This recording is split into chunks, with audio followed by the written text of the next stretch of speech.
baby you're super close. يعني جميع أنا أعمل البودكاست قصيرة، وأنا هقول حاجة وحش أوي عشان ده القصيرة بودكاست، فلازم أغسل الحاجة وحش. ماشي، السلام عليكم. تست 1 2 3 تست. هل الميكروفون سامعني كويس؟ عايزة اولع شمعة. ده نوع خشب بيستخدم كبخور، اسمه باولو سانتو، اعتقد اصوله اسبانية. كنت فاكرة ان هو الصندل اللي معروف عندنا في مصر، بس ما طلعش الصندل خالص. انا بحب ريحته قوي عشان بتقعد في الاوضه حتى بعد ما هو بيبطل يتحرق. انا بحب ابخر الاوضه قبل ما ابتدي شغل كده عشان ربنا يفتح علينا.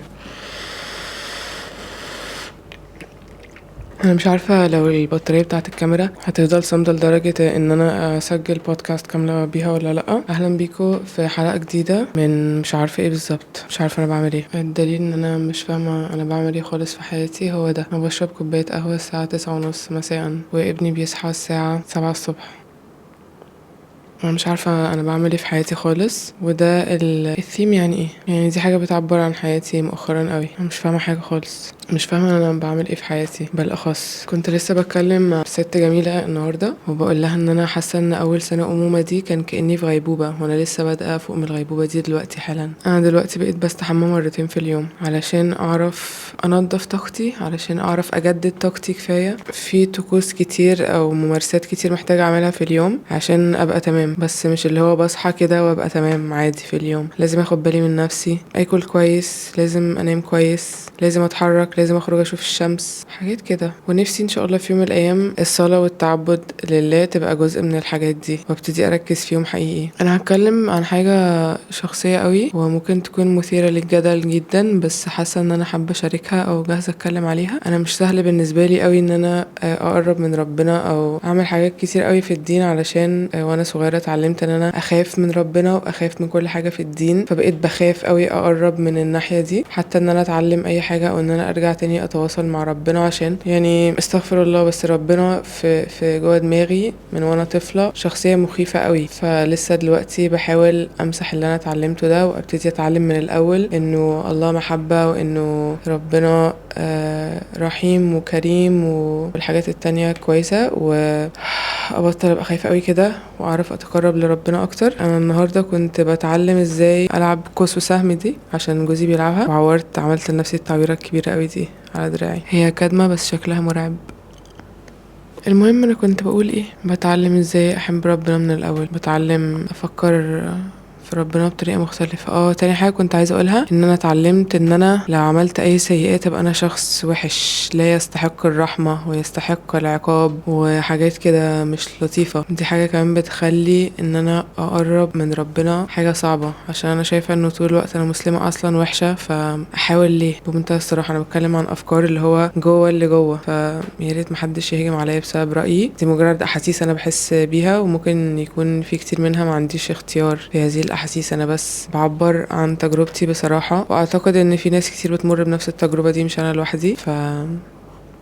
انا مؤخرا عديت بموجة اكتئاب وتعاملت معاها بطريقة مختلفة واتعلمت حاجات، وحابة اشارك شوية من الحاجات اللي انا اتعلمتها دي معاكم. حاجة من الحاجات اللي اتعلمتها هو ان انا برفض لما الحياة ما تكونش لذيذة، او اما الوقت يبقى صعب، او لما يبقى فيه امتحانات او ابتلاءات او هكذا. يعني ببسط قوي لما يكون الموجة طالعة لفوق، بس اما الموجة تنزل لتحت ببقى اللي هو ليه ده بيحصل لي، بدل ما بقى اللي هو تمام اوكي هتضايق كام يوم، ممكن اعمل ايه بقى وانا متضايقه، علشان ان انا اقعد اعيط على اللبن المسكوب ده مش هيفيدني في حاجه. عامه الدرس اللي استفدته هو ان انا محتاجه اعلي الكاميرا شويه. الدرس اللي انا استفدته هو ان انا مش بعرف اتعامل مع الفترات اللي انا مش بكون فيها حاسه ان انا كويسه. حياتي بتقف لما بكون بعدي بوقت صعب، وبيبقى عندي كده ميكس معين من ان انا بكون شايفه نفسي على ان انا ضحيه، اللي هي الحياه مش عدل وليه ده بيحصل لي وكده، وفي نفس الوقت بيبقى عندي نوع من انواع كده الاستسلام. ولا ده شعور عايزه اخليه ولا ده شعور عايزه اخليه، وبحاول اتغلب عليهم. وعايزه اقول حاجه للناس اللي بتحاول تشخص مشاعري كتير، الناس اللي هو انت عندك ADHD، انت عندك وسواس قهري، انت عندك تتربتتي. انا مش بصدق في ان احنا نقعد نحط مليون مسمى. انا ممكن اقضي وقت اكتر ان انا بتعرف على احساسي وليه بحس بده وازاي ممكن اغيره، على ان انا اقعد اقول اصل انا عندي بايبولر، اصل انا عندي شيزوفرينيا، اصل انا عندي PTSD، اصل انا عندي جريك يوجرت بالراسبيري، اصل انا عندي واكس كاندل اورجانيك. تمام، اكيد طبعا ليها لازمه ان احنا نعرف احنا عندنا ايه علشان لو عايزين نتعالج منه او نتعامل معاه او هكذا. بس هو افرضوا مثلا انا عارفه، عمر حد خطر في باله قبل كده ان انا ممكن اكون عارفه، بس في نفس الوقت بشرح احساسي علشان بعد ما بنعرف احنا ايه المشكله اللي عندنا بنحاول نحلها بقى. فممكن اكون انا عارفه انا عندي ايه مثلا، ودلوقتي بشارك حسيسي وازاي بتعامل معاها.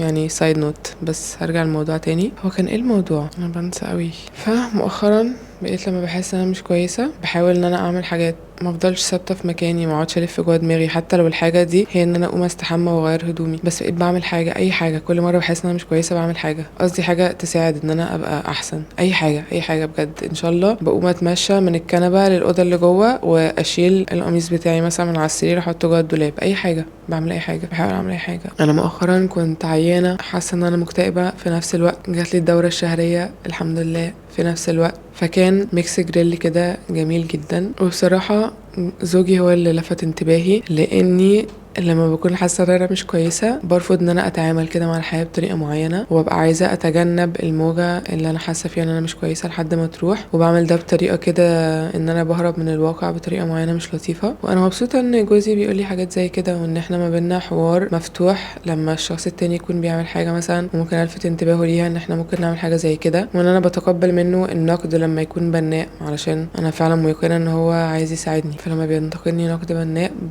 الاول مش ببسط ان انا حد بينتقدني، تاني حاجه بحس ان انا مكشوفه قوي قدام شخص تاني، اللي هو يا لهوي يا دي الفضيحه. تالت حاجه بقعد اقاوح واقول لا انا اصلا كويسه، انا اصلا تمام، انت اللي شايفني غلط، انت اللي فاهم غلط. وبعدين في الاخر بوصل لانه ايه ده، انا عامه ممكن اكون فعلا بعمل كده ومحتاجه اشتغل على الموضوع ده فيا. انا مش عارفه ليه كبرت في دماغي قوي ان انا اعمل بودكاست وانا اصلا مش عارفه اتكلم وبكح كل كلمتين. حاجه كمان اتعلمتها، بكون حاسه ان انا مكتئبه لو عندي فرصه ان انا اغير المحيط اللي انا فيه شويه واروح حته في الطبيعه، يفضل حته جرداء ما فيهاش قوي، ما فيهاش رفاهيات كتيره بزياده، عشان ساعات الرفاهيات بتخلي مش عارفه اشرحها ازاي. بس ساعات الرفاهيات بتشتت الانتباه. فساعات لما نروح في الطبيعه واحنا مكتئبين او حاسين ان احنا مش كويسين بنشوف بوضوح اكتر الحاجه اللي مضايقانا، والطبيعه بتدي منظور مفيد للتعامل مع الحاجات اللي زي كده عامه في الحياه. فدي حاجه اتعلمتها من صديقتي، ايوه، ان انا لما اكون حاسه مش كويسه اروح الطبيعه. بجد انا اسفه مؤخرا حركت الكاميرا 500 مره مش عارفه بتاسف لمين اصلا. عايزه اقول ايه كمان يا ربي؟ انا عمري ما بخطط هقول ايه في البودكاست من قبلها، لانه انا لو خططت اول حاجه هتلخبط جدا طول الوقت، لان انا هكون متوتره قوي ومش هعرف امشي على ربع الكلام. تاني حاجه هاخد مثلا 4 اسابيع عقبال ما اسجل فيديو واحد، علشان انا باخد دلوقتي من اسبوع ل10 ايام وانا مش مخططه. انا بس بيبقى عندي الرغبه ان انا اقعد قدام الكاميرا والفكره ان انا اقعد قدام الكاميرا وانا مش محضره نفسي، او انا مش عارفه هقول ايه، او ان انا اصلا اقعد قدام الكاميرا بقعد افكر طب البس ايه، طب اعمل شعري ازاي، طب استحمى، لا مش هستحمى، طب اشرب قبلها قهوه، لا طب اخاطر واشرب قهوه بالليل قبل ما انام، لا مش هشرب قهوه، اوكي طب لو مش هشرب قهوه يبقى مش هسجل بودكاست، طيب خلاص ماشي يبقى نعمل حاجه الصح. هاخد نفسي. حاسه ان انا بخرج عن المواضيع اللي انا بتكلم فيها اكتر ما انا بتكلم في المواضيع نفسها، عشان انا عندي ADHD. في بنوته مؤخرا قالت لي انت مش بتزهقي ان انت طول النهار قاعده في البيت؟ قلت لها لا انا مش بزهق. قالت لي انا كنت ساعتها واقفه بطبخ، فقالت لي مش بتزهقي ان انت كل يوم بتطبخي وتقعدي في البيت وتطبخي وتقعدي في البيت؟ قلت لها لا خالص حقيقي مش بزهق. هل دي حاجه خطر ان انا بقعد في البيت كتير قوي ومش بزهق؟ انا كتير قوي بحس ان انا متاخره، بحس ان انا فايتني حاجه، بحس ان انا بتحرك بالراحه قوي، بحس ان انا مش عارفه اواكب العالم، بحس ان في حاجه غلط عشان مش عارفه اواكب العالم. انا بكدب على نفسي كتير وبكدب برضو كتير مع الناس وانا بتكلم في حاجات انا مش محتاجه اكدب فيها، مش عارفه ليه. لا انا عارفه ليه، بس يعني قصدي نفسي ما اعملش كده. نفسي مثلا لما حد يكلمني يقول لي بقول لك ايه ما تيجي نتقابل الويك اند ده، احنا موجودين في دهب، ابقى اللي هو اوكي ماشي يلا بينا. لا انا مش عارفه، مش رحش الموضوع كويس. قول تاني. لما مثلا حد بيقول لي ما تيجي نتقابل يوم كذا كذا او تعالي نعمل كذا كذا، ابقى اللي هو يلا بينا، وانا جوايا اصلا والشخص بيقول تعالي نتقابل تقل مش طبيعي وتعب مش طبيعي، واللي هو مش قادره اصلا اتخيل ازاي هنتقابل، بس لسبب ما بقول يلا بينا. مش عارفه ليه بعمل كده، عشان عايزه ارضي الشخص اللي قدامي اكيد يعني، بس قصدي جليتش غريب كده في مخي بدات برضه اخد بالي منه مؤخرا. وبحس ان انا بشوف ناس كتير قوي كل يوم، ومستحيل او انه في ناس كتير قوي انا عارفاهم في حياتي، ومستحيل اشوف الناس كميه المرات دي. هو مستحيل احنا نبقى بنخرج نشوف بعض كل يوم مثلا، او اللي هو كل يوم بشوف حد مختلف، مستحيل. فعقبال ما بتيجي من فتره لفتره ان انا اشوف ناس من صحابي بيكون عدى وقت كتير قوي، مش بلاحق ارد على كل المسجات. دلوقتي انا حاسه انا بتكلم كأن انا شخص مغرور قوي، اللي هو من كتر ما عندي صحابي يا جماعه. بس لا، مش ده قصدي، عشان اصلا ما عنديش صحاب. يعني عندي صحاب بس مش عارفه اشرح ازاي. دلوقتي خلاص بقيت مكسوفه من نفسي وقلبي بيعمل دد دد دد دد دد.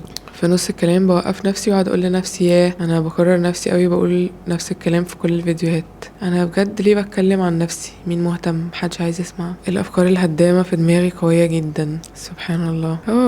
بس انا قريت كده كوت عن شاعر تقريبا كان بيقول انه في كتير قوي من حياتنا بيضيع واحنا مهتمين برأي الناس هيقولوا علينا ايه. مش فاكره بقيه الكوت، بس يعني كان بيعبر عن قد ايه احنا بنضيع وقت في حياتنا بنهتم برأي الناس. وانا بهتم برأي الناس قوي، علشان وانا بكبر في المجتمع اللي انا عايشه فيه في مصر، كل الناس كانت بتقعد تقول على كل حاجه انا عايزه اعملها الناس هتقول علينا ايه، الناس هتقول علينا ايه، الناس هتقول عليكي ايه، ولاد البواب لو شافوك هيقولوا عليكي ايه. على رأي لوكا، انتوا عارفين لوكا مغنيه وانا بحب صوتها قوي. مش هحاول اصلا اغني عشان منظري ما يبقاش وحش. خالتي التي ترتدي الخمار قالت لي غني براحتك بس هتروحي النار، بس انا ابويا ما قاليش. انا ما حاولتش اغنيها برضو عشان ما حدش يقدر يقول ان انا صوتي وحش. ساعات كتير بحس ان مخي مشغول قوي، في نفس الوقت مش بفكر في اي حاجه. ازاي كده؟ مش عارفه انا عايزه اعمل ايه في حياتي، مش عارفه انا في المستقبل عايزه ابقى فين. الشمعة نزل منها شويه شمع زي الشلال كده، حاجه غريبه. المهم انا مش عارفه انا عايزه اعمل ايه في حياتي، مش عارفه عايزه ينتهي بيا المطاف انا بعمل ايه. ما عنديش مشروع كبير عايزه اشتغل عليه، ما عنديش طموحات قوي لحاجه معينه دلوقتي. طموحي ان انا ارتاح،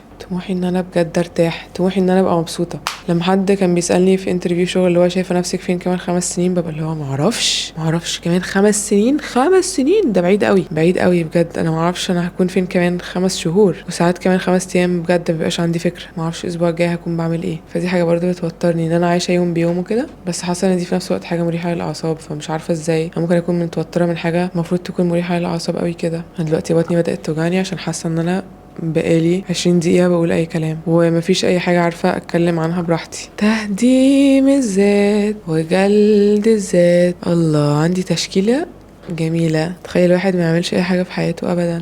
شعري كده ألذ. عامة شعري ما كانش عاجبني، ممكن يكون عشان كده هبقعد ابص على نفسي في الكاميرا كتير قوي وانا بصور.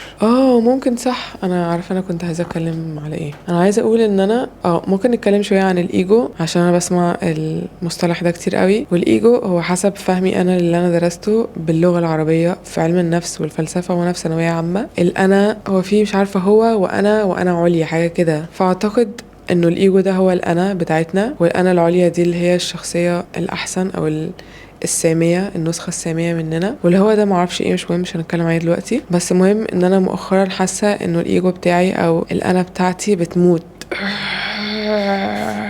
حاسة ان انا مش بتموت يعني، بس بتتروض. ممكن اللي هو بحطها في بتاع زي الكلاب كده، وكل ما تيجي خارجة عن حدها بكهربها. انا يا جماعة شخص مش عارفة اقول على نفسي شخصية مش كويسة، او ما كنتش شخص مش عارفة اوصف نفسي ازاي بطريقة ان انا ما زمش في نفسي وفي نفس الوقت اشرح اللي انا بعدي بيه دلوقتي. ان انا كان عندي عيوب كتير، زي ان انا مثلا شخص كنت مقنعة، كنت يعني اقنعت نفسي ان انا شخص مش بيصدر الاحكام خالص على الناس، مع ان انا اكتشفت ان انا شخص بيصدر احكام كتير قوي على الناس. بجد بحكم على الناس، بحكم على طوب الارض، بحكم على كل حد بشوفه تقريبا في يومي وبقابله، اللي هو احكام كده يعني من غير ما يبقى قصدي اصلا. واحكام غريبه اللي هو يعني عارفين لما اقعد اقول الشخص ده ده متعلم، ده مش عارفه طبقه اجتماعيه، ده مش قصدي ان انا يعني انا بعمل كده حرفيا، بس قصدي تبقى احكام غريبه قوي اللي هو ايه ده. الام دي بتزعل ابنها، هي بجد ازاي مش عارفه تتمالك اعصابها كده. او مثلا انا عايزه انام ولا ايه، بدات اخرف في الكلام. اللي هو مثلا ايه ده، ازاي الناس دول مش بيحافظوا على صحتهم كده، ازاي الناس دي بتاكل اكل مش صحي كده، ازاي الناس دي بتشرب قهوه كتير قوي كده ومش بتنام كويس ومش بتحافظ على صحتها وانا اصلا بشرب قهوه دلوقتي بالليل وانا عايزه انام،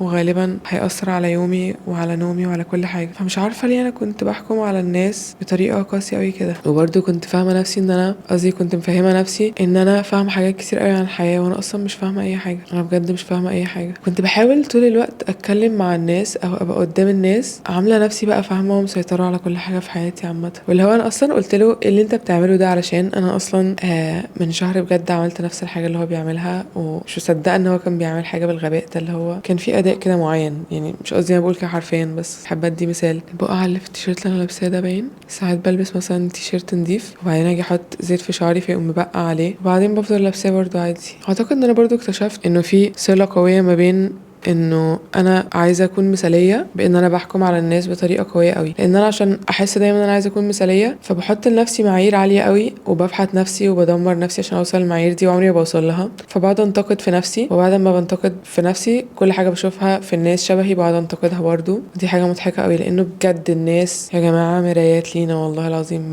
مرايات. لو احنا في مشاعر عندنا كتير مش فاهمينها او مش مروضينها وسايبينها كده جامحة، بجد بتطلع لنا في الناس دايما وفي التصرفات مع الناس وفي التعامل مع الناس بطريقة جنان. اول حاجة بحاول ما بقاش فيها مثالية هي الامومة، لان اعتقد الامومة هي كانت اخر قشة اللي قسمت ظهر الجاموسة دي. انه بجد الامومة يا جماعة حاجة متعبة قوي، وان انا احاول ابقى مثالية في حاجة اصلا اوريدي متعبة قوي، والله العظيم كان هيدمرني، حقيقي كان هيدمرني. لا انا دلوقتي بقيت بخلي ابني عادي يشوفني وانا قاعده على الكمبيوتر لو عايزه اشتغل، وبخلي انه اطفال تيجي تلعب معاه حتى لو الاطفال دي ممكن ساعات تصرخ او تعمل حركات انا مش عايزاه يتعلمها، مش مشكله. ابقى ام عاديه، بحاول ابقى عاديه، مش عايزه اكون مختلفه قوي او مميزه قوي. انا بجد ساعات ببقى متكبره قوي لدرجه ان انا شايفه ان انا ممكن ابقى حاجه تحفه فظيعه واو. في فعلا كومنت يا جماعه شفت حد كتبه اللي هو عادي لو انتي فاشله ومبسوطه، عشان انا عملت بودكاست قبل دي وعبرت ان انا كنت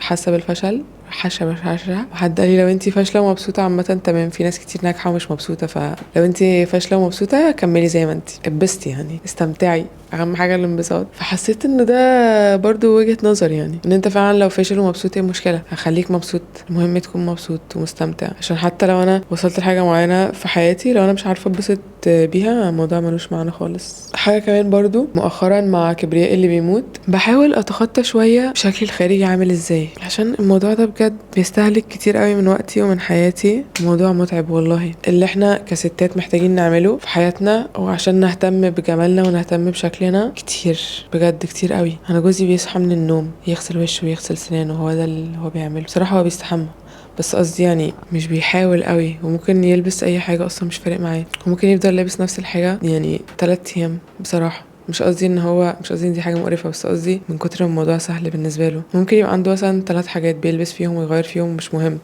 بعد اقول له مش عايز تلبس بقى حاجه مختلفه، بيقول له لا، الموضوع بالنسبه له ابسط بكتير.